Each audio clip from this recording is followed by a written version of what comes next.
뭐야 서울이라고? 진짜 최악이네. 한국은 아직도 개고기 먹나요? 미국의 유명 유튜버가 한국을 비꼬면서 라이브 방송에서 한 말이에요. 도대체 무슨 일이 있었던 걸까요? 지금 바로 시작하겠습니다. 안녕하세요. 저는 AB입니다. 미국에서 구독자 300만 명을 가지고 있는 유명 여행 유튜버예요. 제가 어떻게 서울행을 결정하게 됐는지 말씀드리겠습니다.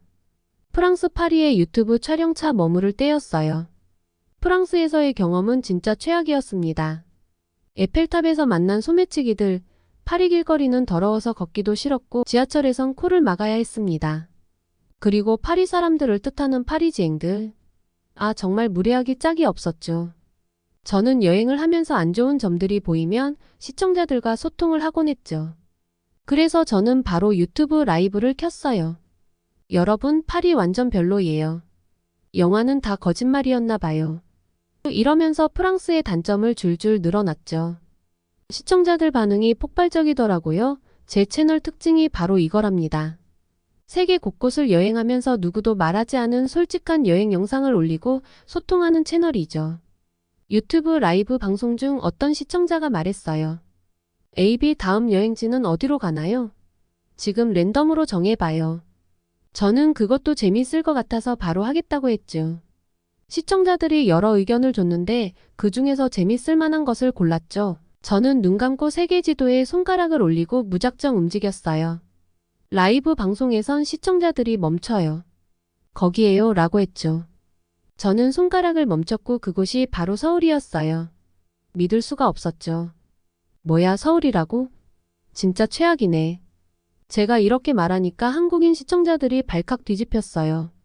근데 저는 신경 안 썼습니다. 중국 갔을 때 너무 별로였거든요. 한국도 비슷하겠지 라고 생각했죠. 한 시청자가 물었어요. AB 한국에 대해 뭐 알아요? 저는 대충 대답했죠. 김치?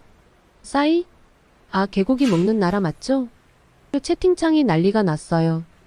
근데 저는 웃으면서 왜요? 사실이잖아요 라고 했습니다. 한국 시청자들이 열심히 변명하더라고요. 한국은 발전했어요. 서울은 안전하고 깨끗해요. 그 말을 듣고 저는 다시 말했죠. 그래도 중국보다 작고 가난한 나라 맞죠? 한국에서 재미있는 콘텐츠를 만들 수 있을지 모르겠네요. 라고 했죠. 며칠 후 저는 짐 싸면서 계속 투덜거렸어요. 진짜 가기 싫다. 이거 완전 벌칙이잖아. 그래도 시청자들은 신나 있더라고요. AB 여기 가봐요. 저기 가봐요. 솔직히 귀찮았습니다. 그래서 알았어요. 다 가볼게요. 근데 재미없으면 책임지세요. 라고 농담 반 진담 반으로 말했죠. 드디어 한국으로 떠나는 날이었어요.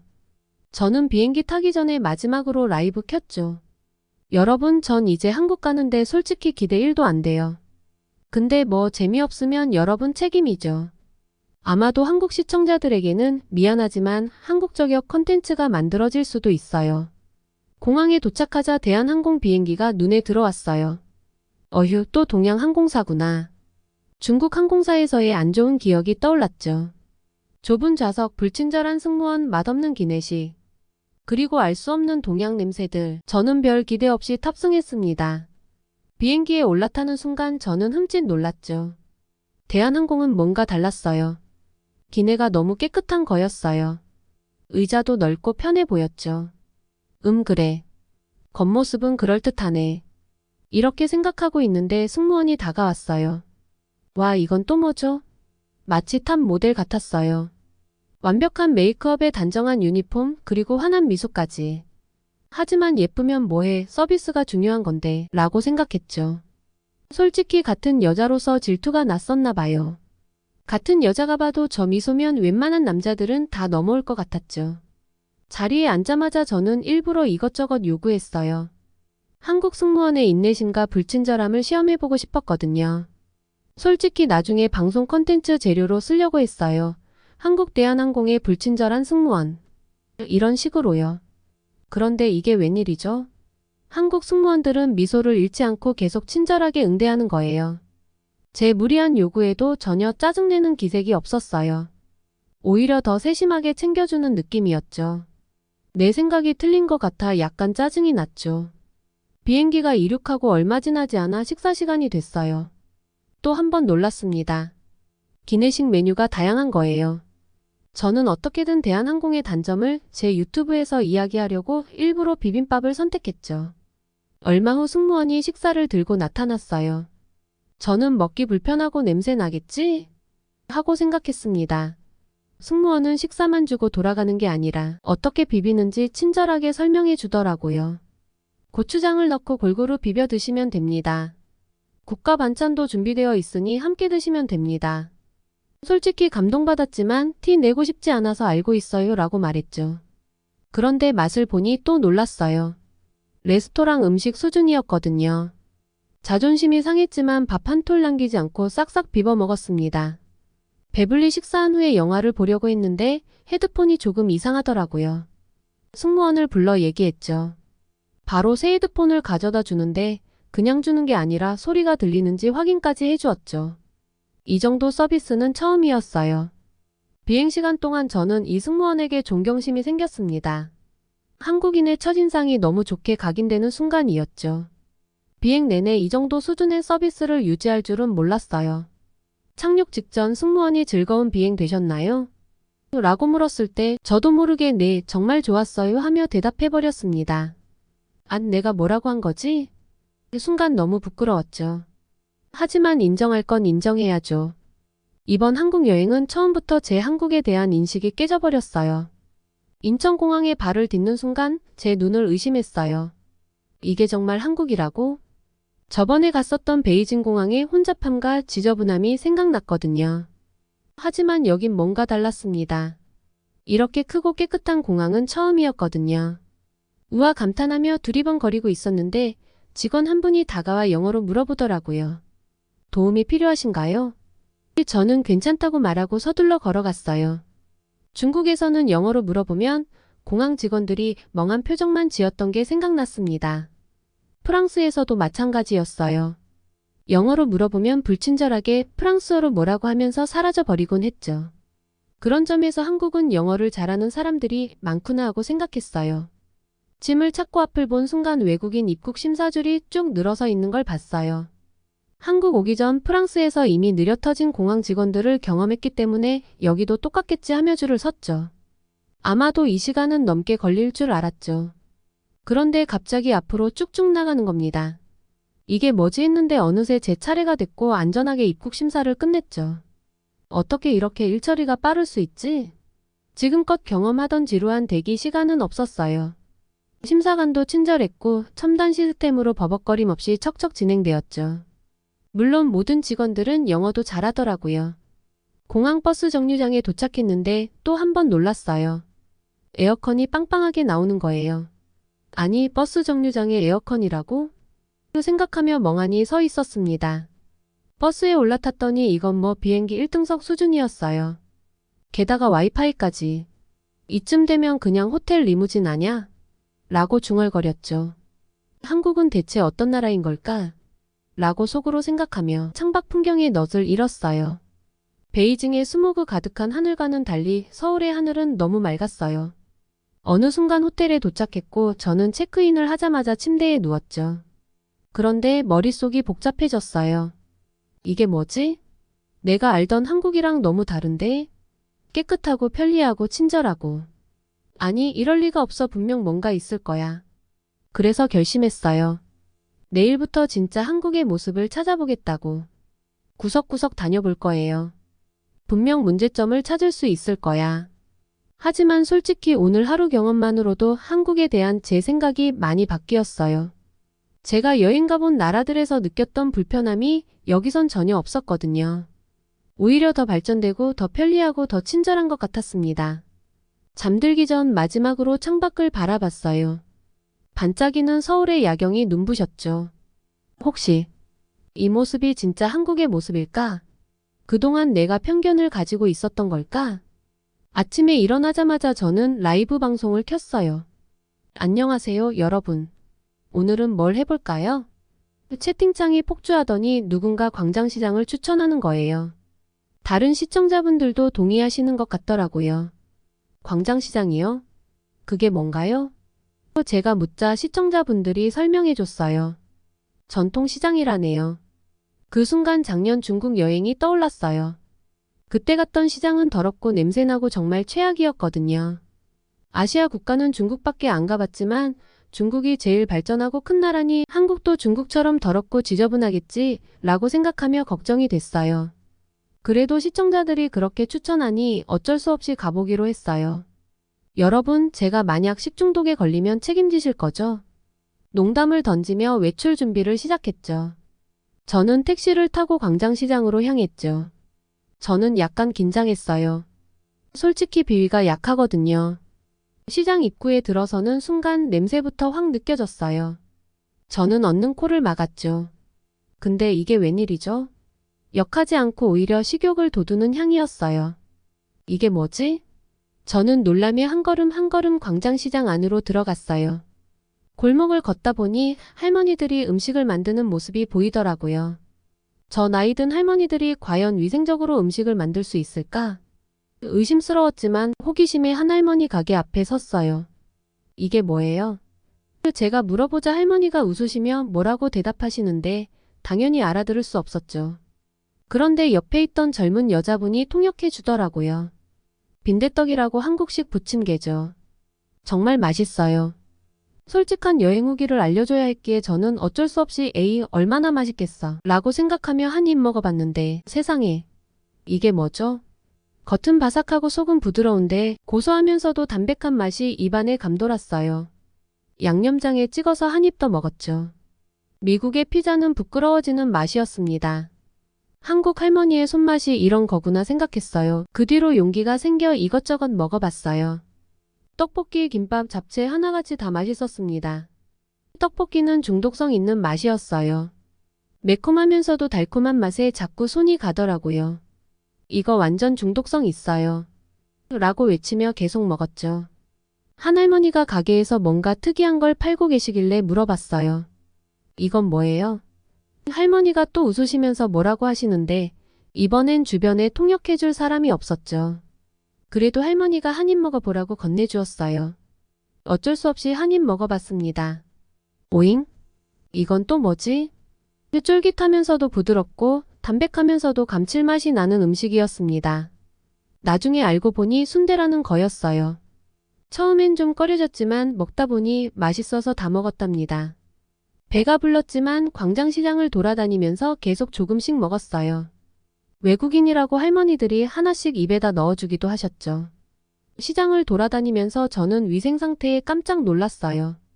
위생 상태가 생각보다 훨씬 좋았습니다. 할머니들이 장갑을 끼고 음식을 만들고 테이블도 깨끗이 닦여 있었어요. 중국 시장에선 상상도 못할 광경이었죠. 한 번은 중국 시장에서 닭튀김을 먹으려고 앉았는데 테이블 바로 옆에서 닭 목을 치는 것 아니겠어요. 저는 기겁을 하고 뛰쳐나온 기억이 있죠. 여러분 이게 말이 되나요? 저는 광장시장에서 라이브 방송을 켜고 시청자들과 소통을 시작했습니다. 여러분 한국 할머니들 요리 실력이 장난 아니에요. 미슐랭 스타셰프 뺨치는 맛이라고요. 시청자들의 반응이 폭발적이었습니다. 정말로 미슐랭 셰프들은 한국 광장시장에 와서 음식을 한번 맛봐야 할 정도였어요. 저는 주위 젊은 여성분의 도움으로 한 할머니께 인터뷰를 시도했었죠. 할머니가 수줍게 웃으시며 대답하셨어요. 50년 동안 이 음식을 만들어 왔다고 하셨습니다. 저는 깜짝 놀라 와 50년이나요? 대단하세요 라고 말했어요. 그리고 라이브 방송으로 할머니께서 음식을 만드시는 모습을 자세히 보여드렸죠. 저는 빨리 카메라를 할머니 손 쪽으로 돌렸습니다. 손놀림이 정말 능숙하시더라고요. 빈대떡을 부치시는데 반죽을 붓고 뒤집는 타이밍이 절묘했습니다. 그리고 그 뜨거운 기름에 그냥 손을 넣어다 뺐다 하시는 거예요. 시청자분들도 감탄사를 연발했죠. 여러분 보세요. 한국 할머니의 손놀림을 평생을 이 일에 바치신 게 느껴져요. 라고 말하니 시청자분들이 공감한다는 댓글을 올렸죠. 처음엔 정통시장을 간다고 했을 때 걱정했던 제 모습이 부끄러워졌어요. 편견을 가지고 왔던 제 자신이 바보 같아 보였죠. 여러분 제가 잘못 생각했습니다. 이곳은 정말 대단해요. 한국 음식 최고. 라고 말하며 방송을 마쳤습니다. 광장시장에서의 경험은 제 한국 여행의 전환점이 됐어요. 이제 일부러 한국의 단점을 찾으려고 하지 않았죠. 아니, 찾을 수가 없었습니다. 시장을 나오면서 마지막으로 할머니께 인사를 드렸어요. 정말 맛있었어요. 감사합니다. 할머니가 제 말을 이해하셨는지 환하게 웃어주셨죠. 그리고 제 손에 뭔가를 쥐어주셨죠. 작은 야쿠르트였습니다. 저는 괜찮다고 했지만 할머니는 웃으며 손에 쥐어주셨어요. 그 순간 제 마음이 따뜻해지는 걸 느꼈어요. 한국 넌 정말 날 놀라게 하는구나 라고 속으로 말했습니다. 광장시장에서 맛있는 음식을 먹고 난 후 근처 카페에 갔어요. 배가 너무 불렀거든요. 저는 카페에서 커피를 마시면서 영상도 편집하고 시청자분들과 실시간으로 대화도 나눴습니다. 그리고 다음 목적지를 향해 걸음을 옮겼죠. 주위를 둘러보며 한참을 걷고 있는데 갑자기 기분이 쎄한 거예요. 저는 순간 깨달았죠. 지갑이랑 휴대폰을 카페에다 놔두고 온 것을 말이에요. 저는 큰일 났다 싶어서 급히 카페로 뛰어갔어요. 휴대폰을 잃어버려서 지금까지 여행 영상이 다 날아가는 걸 생각하니 눈앞이 깜깜했어요. 저는 가쁜 숨을 몰아쉬며 카페에 도착했습니다. 빨리 CCTV를 확인해달라고 말하려던 그 순간 저는 제 눈을 의심했죠. 제 지갑이랑 휴대폰이 테이블 위에 그대로 있는 거예요. 이게 말이 되나요? 저는 주위를 둘러보며 외국인인 저를 속이려는 몰래 카메라인가 했지요. 그런 제 모습을 본 카페 주인이 웃으면서 말해주더라고요. 손님 걱정 마세요. 아무도 손대지 않았어요. 우리나라는 남의 물건을 함부로 안 건드려요. 정말 믿기지 않았어요. 프랑스나 중국이었다면 아니 그 어느 나라일지라도 분명 누군가 가져갔을 텐데 말이에요. 이런 경험은 처음이었어요. 너무 신기해서 다른 주위 손님들한테도 물어봤어요. 다들 같은 말을 하셨습니다. 한국은 원래 그래요. 길에 휴대폰을 떨어뜨려도 주워가는 사람 없어요. 남의 물건에 왜 손을 대죠? 그 말을 듣는 순간 저는 뒤통수를 한 대 맞은 느낌이었어요. 이 일을 계기로 한국의 치안이 얼마나 좋은지 알게 됐죠. 저는 라이브 방송을 켜고 한국 시청자들에게 그동안 한국에 대해 안 좋게 말했던 것을 사과했습니다. 그리고 저는 호텔방에 돌아와 늦게까지 영상 편집을 했죠. 그러다 배가 고파 시계를 보니 새벽 2시였습니다. 미국이었다면 그냥 참았겠지만 한국의 치안을 한번 경험해봤으니 자신있게 밖으로 나가봤어요. 새벽거리가 어둡지 않았습니다. 뭔가 열린 곳이 있겠지 하는 생각에 호텔 앞 골목으로 들어갔었죠. 멀리서 24시간 영업 간판이 빛나는 게 보였습니다. 설마 하면서 가봤는데 정말 영업을 하고 있는 국밥집이었어요. 안에 들어간 순간 믿기지 않는 광경이 제 눈앞에 펼쳐졌습니다. 새벽 2시인데 사람들이 꽤 있는 거예요. 회사원처럼 보이는 사람, 술을 마시며 즐겁게 이야기하고 있는 젊은이들, 심지어 할아버지들까지. 다양한 사람들이 국밥을 먹고 있었어요. 저는 주문을 하려는 순간 잠깐 망설여졌습니다. 영어가 안 통할 것 같았기 때문이었죠. 그때 직원분이 친절하게 웃으면서 주문을 받으러 왔어요. 어떻게 한국인들은 모두 이렇게 영어를 잘할 수 있지? 정말 신기했어요. 잠시 후 뜨끈한 국밥 한 그릇이 나왔는데 정말 제 입맛에 딱이었죠. 한국 사람들은 담백하다라고 하는데 이런 맛 표현은 다른 나라에는 없는 표현이죠. 담백하다를 설명할 수 있는 영어 단어도 없습니다. 물론 비슷한 맛도 없죠. 한국의 24시간 국밥집은 저에게 최고였습니다. 항상 생각날 것 같았거든요. 그날 이후로 저는 한국의 24시간 문화에 완전히 푹 빠졌죠. 밤늦게 일하는 사람들, 술 마시고 해장하는 사람들, 그리고 저처럼 여행 중 에너지가 필요한 여행자들. 국밥 하나로 모두가 쉴 수 있는 이 문화가 정말 대단하다고 느꼈죠. 국밥 한 그릇을 먹고 숙소에 와서 어느 때보다도 편히 잤어요. 물론 이번 한국 여행으로 살이 찐 건 당연한 거였죠. 다음날 저는 그동안 한국 여행하면서 느낀 점들과 영상 편집을 하고 있을 때였습니다. 그때 저의 유튜브 한국 구독자분에게 메일이 왔어요. 한국에 여행하면서 을지로 삼가를 꼭 가봐야 한다고 메일을 보내왔어요. 이미 저에게 한국 여행은 너무 좋은 경험이었기에 그날 저녁에 시청자분이 추천해주신 을지로 삼가에 갔었죠. 지금껏 한국의 경험은 최고였는데 이날은 달랐습니다. 왠지 으스스한 장소, 곧 무너질 것 같은 오래된 건물들이 방치된 느낌이었어요. 아, 이게 한국의 또 다른 어두운 면인가? 발전된 곳은 발전됐지만 아닌 곳은 폐허처럼 방치되고 있구나 하며 생각했어요. 한국에 약간 실망하면서 골목 쪽으로 들어갔는데 저는 깜짝 놀랐습니다.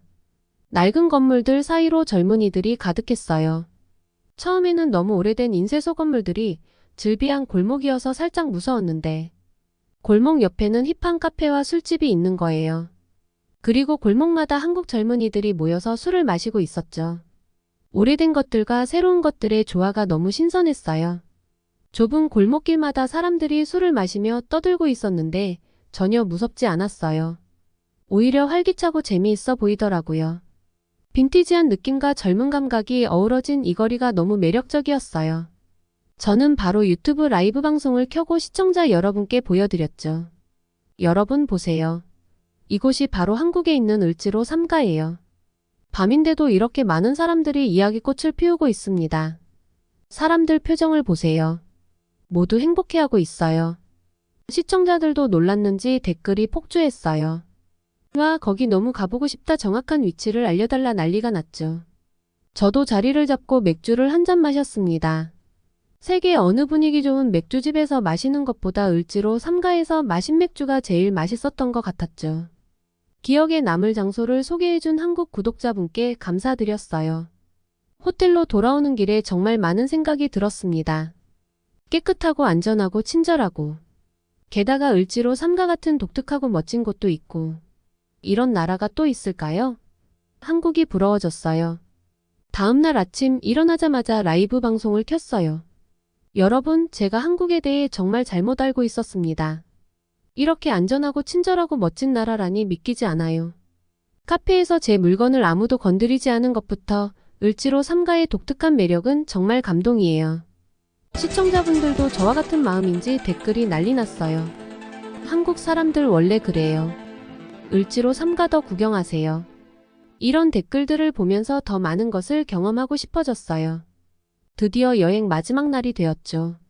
그동안 택시만 타고 다녔는데 문득 한국 지하철도 궁금해졌어요. 그래서 미국 돌아가기 전에 한국 지하철도 타보고 싶었죠. 저는 지하철역에 들어서는 순간 깜짝 놀랐어요.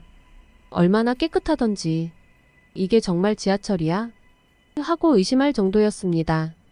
그런데 더 놀라운 건 한국 사람들의 행동이었어요.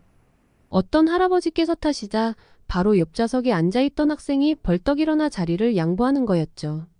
할아버지는 감사하다며 앉으셨고 그 학생은 아무렇지 않게 서 있었어요. 저는 이런 광경을 목격한 게 한두 번이 아니었어요. 할머니가 타셨을 때도 임신한 여성이 탔을 때도 똑같은 일이 벌어졌죠. 저 같은 외국인들 눈에는 정말 특이한 광경이었죠. 특히 지하철에 사람이 가득 찼을 때도 임산부석은 아무도 앉지 않고 비워두더라고요. 세상 어느 나라가 한국처럼 이렇게 할까요? 왜냐하면 외국인의 상식으로는 한국인의 이런 행동들이 도저히 이해가 안 되죠. 와, 정말 한국인들 대단해요. 저도 모르게 지하철에서 소리가 밖으로 새어나왔죠. 옆에 있던 한국 아저씨가 웃으면서 말씀해 주셨어요. 아가씨, 우리나라는 원래 이래요. 어른 공경하고 약자 배려하는 게 우리 문화예요. 그 말씀을 듣는 순간 제 마음속에서 무언가가 울림을 느꼈어요. 한국은 정말 특별한 나라구나 하고 생각했답니다. 주변 사람들도 그 광경을 보면서 따뜻하게 미소 짓는 모습이 너무 인상적이었어요. 이런 경험들을 하면서 자연스럽게 라이브 방송을 많이 했어요. 제 구독자들에게 한국의 매력을 알리고 싶었거든요. 여러분, 한국에 꼭 와보세요. 이렇게 대단한 나라였다니 저도 몰랐어요. 라고 말하면서 말이죠. 처음에는 시청자들도 의아해했어요. 에이비, 너 한국에 빠진 거 아니야? 라고 하더라고요. 하지만 제가 보여주는 영상을 보고는 다들 놀라워했죠. 와, 정말 대단하다. 나도 가보고 싶다는 반응이 쏟아졌어요. 특히 한국의 선진 기술에 대해 이야기할 때마다 시청자들이 충격받는 것 같았어요. 미국보다 더 발전했다고? 정말이야? 라는 댓글이 정말 많았죠. 저는 당당하게 대답했어요. 네, 사실이에요. 제 눈으로 직접 봤어요. 이렇게 한국의 장점을 소개하다 보니 일주일이라는 시간이 너무 짧게 느껴지더라고요. 아직 보고 싶은 것, 경험하고 싶은 것들이 너무 많았거든요. 라이브 방송에서 저는 폭탄 선언을 했죠. 여러분, 저 한 달 더 한국에 있기로 했어요. 이 멋진 나라의 모든 것을 경험해보고 싶어요. 라이브 방송에서 이렇게 말했더니 시청자들의 반응이 폭발적이었어요. 채팅창이 순식간에 가득 찼죠. AB 대박이다. 한국의 매력에 푹 빠졌네요. 이런 응원의 메시지들이 쏟아졌어요. 그리고 정말 놀라웠던 건 시청자들이 추천해주는 장소들이었습니다. 부산의 해운대, 경주의 불국사, 제주도의 아름다운 해변. 제가 몰랐던 한국의 숨은 보석 같은 곳들을 알려주셨죠. 한 시청자분은 이렇게 말씀하셨어요. AB 한국의 시골도 가봐요. 도시와는 또 다른 매력이 있답니다. 저는 앞으로 한 달 동안 한국의 구석구석을 누비며 한국 한 달 살기 영상을 시리즈로 올릴 예정입니다. 그리고 약속드릴게요. 제가 경험한 한국의 모든 것을 세계에 알리겠다고요. 한국이 얼마나 대단한 나라인지 제 채널을 통해 전 세계에 전하고 싶어요. 자, 여러분. 오늘 들으신 AB의 사연 어떠셨나요? 혹시 AB에게 여기 꼭 가야 한다 하는 장소 있으신가요? 추천해 주실 장소가 있으시다면 꼭 댓글로 남겨주세요. 오늘 이야기 즐겁게 들으셨다면 구독과 좋아요, 그리고 알림 설정 부탁드릴게요. 여러분의 응원은 저희에게 큰 힘이 됩니다. 끝까지 시청해 주셔서 감사드립니다. 지금까지 감동인사이드였습니다.